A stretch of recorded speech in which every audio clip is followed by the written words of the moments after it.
Welcome to our channel, T News 9, where we bring stories to life. Today, we're diving into the thrilling first chapter of Falling from the Skyline, titled The Man at the Top. At 52, Harold Mason moved through the glass corridors of Terraphone Global like a winter draft chop, cold and impossible to ignore. Employees didn't just step aside for him, they practically held their breath. This wasn't because they disliked him, but because they feared him. Harold is a legend, a man who built his reputation on absolute precision, impeccable timing, and a series of successful advertising campaigns that seemed to defy your imagination. He was the kind of man who never missed a deadline. He never accepted an excuse, and he almost never smiled. His professional life was a monument to perfection, and everyone knew it. Away from the boardroom, Harold lived in a luxurious Manhattan high-rise with his wife, Linda, a full-time homemaker, and their son, who was away at college. To his family, Harold wasn't the cold executive. He was their rock, the unshakable pillar that held their world together. He was dependable, strong, and the very definition of success. He provided everything, and in return, they gave him a life of quiet, predictable comfort. Until one day, the pillar cracked. The foundation of his carefully constructed world crumbled without warning. It started with a leak. A confidential product file, the kind of top-secret information that could shake markets and topple competitors, was released to the public. The company went into lockdown, and a swift investigation began. The trail of digital breadcrumbs led to one place and one place only: Harold Mason's computer. The fallout was immediate and brutal. He was called into a meeting that lasted barely 7 minutes. The CEO, a man Harold had worked with for years, didn't waste words. "Harold, your time with us ends today." Just like that, it was over. 25 years of loyalty, of late nights and sacrificed weekends, vanished as if they had never happened. Harold walked out of the building he helped build, his mind devoid of stunned silence. His fingertips, usually steady and decisive, were trembling uncontrollably. As he stepped onto the bustling street, he looked up at the massive LED screens that dominated the skyline. They were flashing the company's newest advertisement, a brilliant, eye-catching campaign. But for the first time in decades, Harold had absolutely nothing to do with it. He was just another face in the crowd, staring up at a world he no longer belongs to. What will Harold do now? Find out in the next chapter, where we bring you the most compelling stories. Today, we're diving into Chapter 2 of the gripping novel, Falling from the Skyline, titled The Sinking. For Harold, unemployment in his 50s wasn't just a stumble.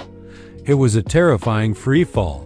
He meticulously sent out resume after resume, hoping for a lifeline. But the response was mostly silence. The few interviews he managed to secure ended abruptly the moment they recognized his name from the so-called data leak scandal. It was a reputation he could not escape, a shadow that followed him everywhere. Meanwhile, life's expenses didn't stop. The mortgage on their beautiful Manhattan condo was relentless, steadily bleeding his savings dry. The tuition bills for his son, a constant reminder of the future he was struggling to provide, kept piling up. And then there was Linda, his wife, the woman who hadn't worked in 2 decades. One day, she quietly took a job selling insurance. She tried to downplay it, her voice soft as she told him, "I'm okay. I just need to learn how to stand again." But Harold saw what she didn't want to say. He saw the new blisters on her feet from wearing high heels and standing for long hours at work.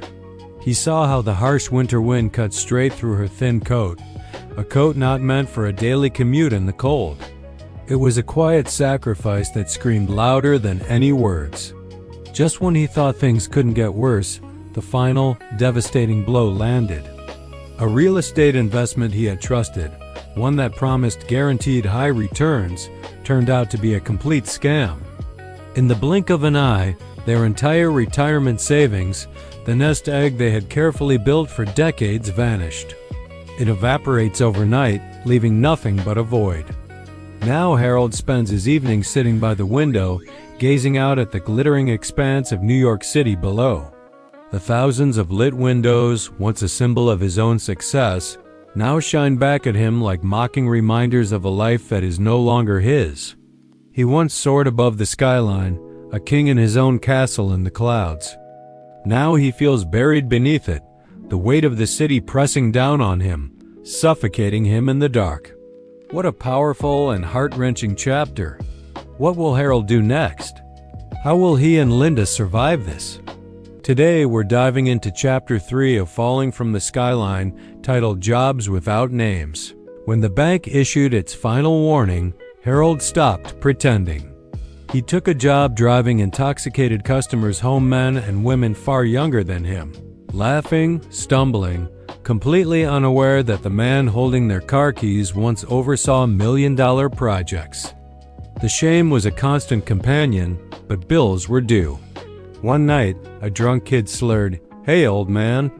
"Hurry it up," and tossed the keys of his sports car into Harold's hands. For a brief, agonizing moment, Harold squeezed the steering wheel, his knuckles turning white. He remembered a time when he could silence an entire conference room with a single raised brow. Now he was a nameless chauffeur, ferrying strangers through the city at midnight. The contrast was a punch to the gut. By dawn, the night job ended, but the hustle didn't. He'd switch uniforms and work at a car wash under the looming shadow of the Queensboro Bridge. The cold water numbed his hands to the bone, and the harsh soap stung his eyes, blurring his vision.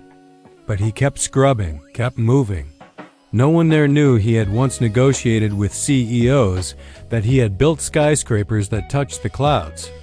And that's the cruelest lesson of all. Society doesn't care who you were. It only cares who you are right now. Harold was learning the truth, one demeaning job, one humbling hour at a time.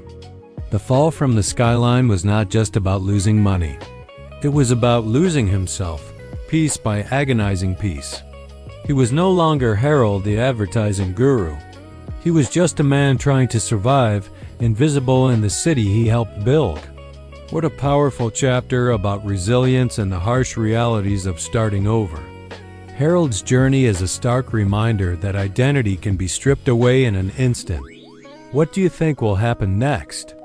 Will he find a way to reclaim his former self, or will he be forced to forge a completely new identity from the ashes of his past? Today, we're diving deep into Chapter 4 of the gripping novel, Falling from the Skyline, titled New York and the Truth of Class. Imagine, Harold, once a celebrity in the corporate world, now has to wash the very limousine that used to take him everywhere. He's on the outside looking in, watching his former colleagues emerge from the car. They're still in their world of crisp suits, their voices booming with talk of product launches and quarterly bonuses. It's a world Harold knows intimately, yet it's now completely alien to him. And the hardest part? The invisibility. None of them acknowledge him. Some don't even bother to glance his way. It's as if he's become a ghost in his own city. This is the brutal reality of New York, where the line between the haves and have-nots isn't just a line. It's a razor-thin, razor-sharp cliff. One wrong step, one miscalculation, and you plummet. Harold knows this now.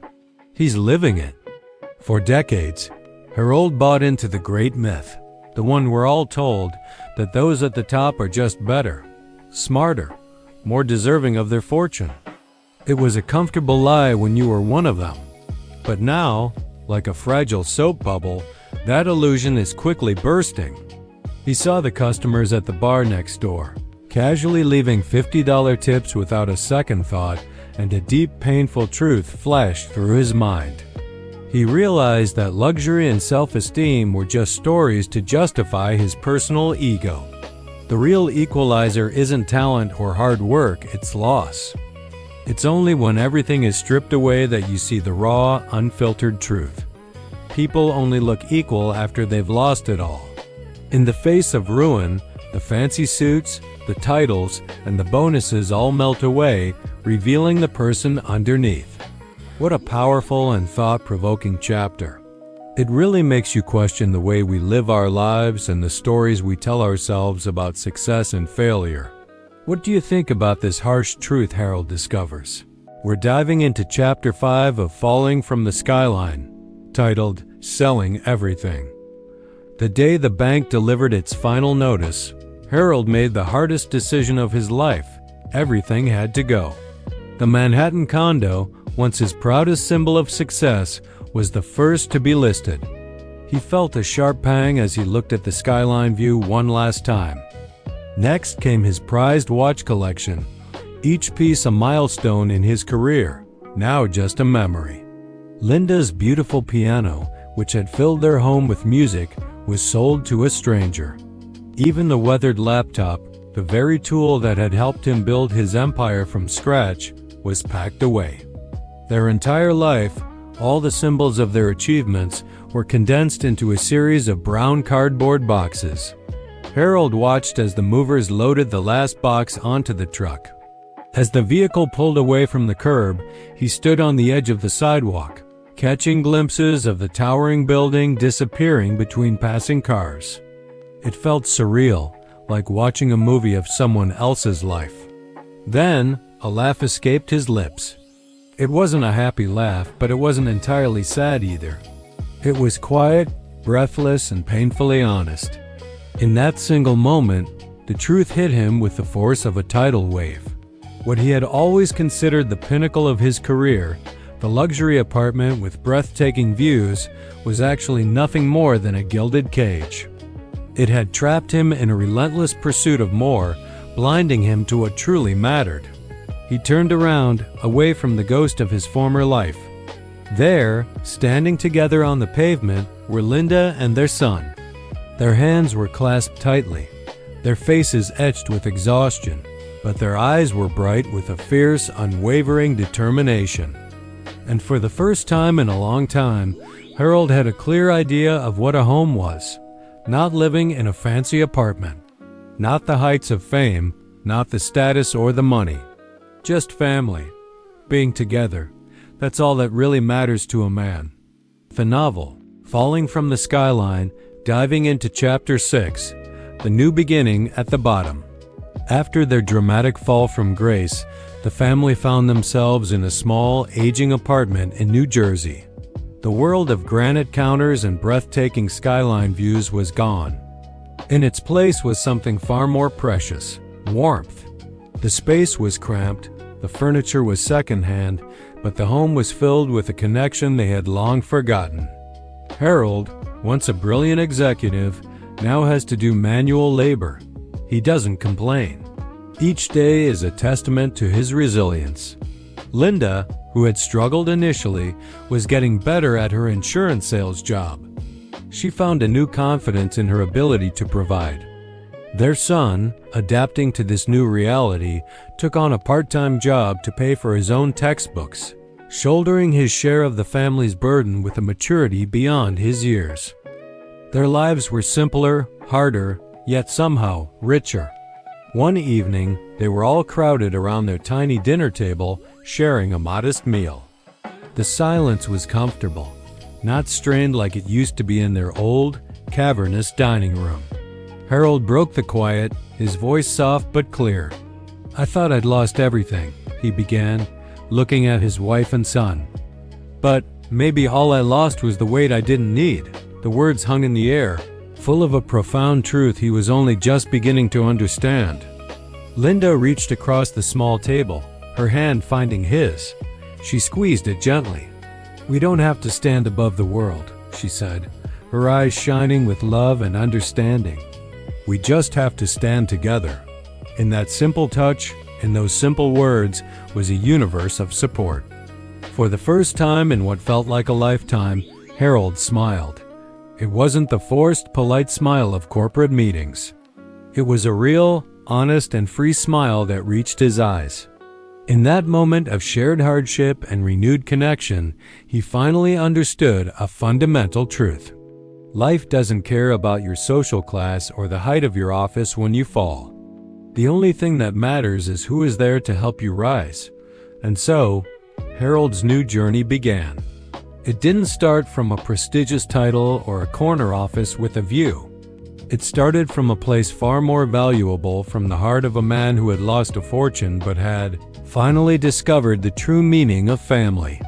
His new beginning wasn't at the top of the skyline, but at the very bottom, where life was real, and love was the only currency that mattered.